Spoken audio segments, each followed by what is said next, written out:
पवन सिंह के गाना पर स्ट्राइक की सोचे वाली बात बा भैया। तो का हाल बा आप लोग के। हम आशा करत तानी कि आप लोग मस्त होगम जा और स्वस्थ होगम जा। आज हम बतावे वाला बाने कि पवन सिंह के गाना पर और कौन गाना पर स्ट्राइक आई रहल ह आ के स्ट्राइक देले रहल ह।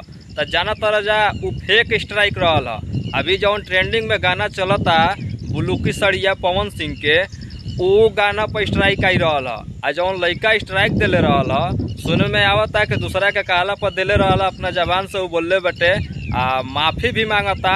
लेकिन यार एगो बात सोचे वाली बात बिया, जब पवन सिंह के गाना पर स्ट्राइक आ सकेला तो हमनी के का बने जा। अब बतावा, जब मिलियन में सब्सक्राइबर बनो आ 15 मिलियन 16 मिलियन वो गाना पर व्यूज जाता, वो गाना पर स्ट्राइक आदमी मार देता।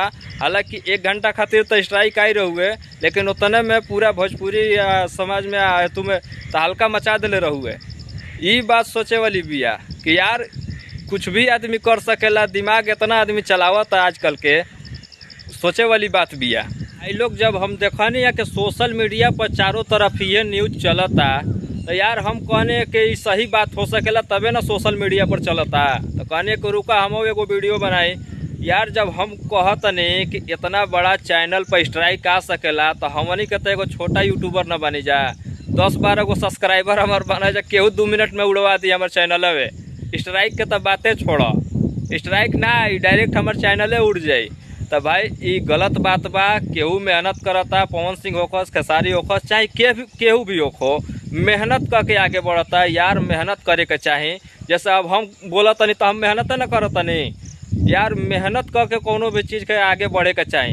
ये तरह केहू का कहला पर फेर स्ट्राइक ना मारे के चाही। आप लोग पहले वीडियो देखी जा कि लड़का का कहता। हम सोशल मीडिया से उठैले बनी वीडियो, अब तब तो हम लोग को पता चली कि हाँ ये सही बात है कि गलत बात है। हालांकि ट्रेंडिंग में ही गाना चलत रहा बुलुकी सड़िया, अभी चलता मैंने यूट्यूब पर फिर से दोबारा आ गई बटे ये गाना। तो पहले ही वीडियो देखी जाए लड़का के।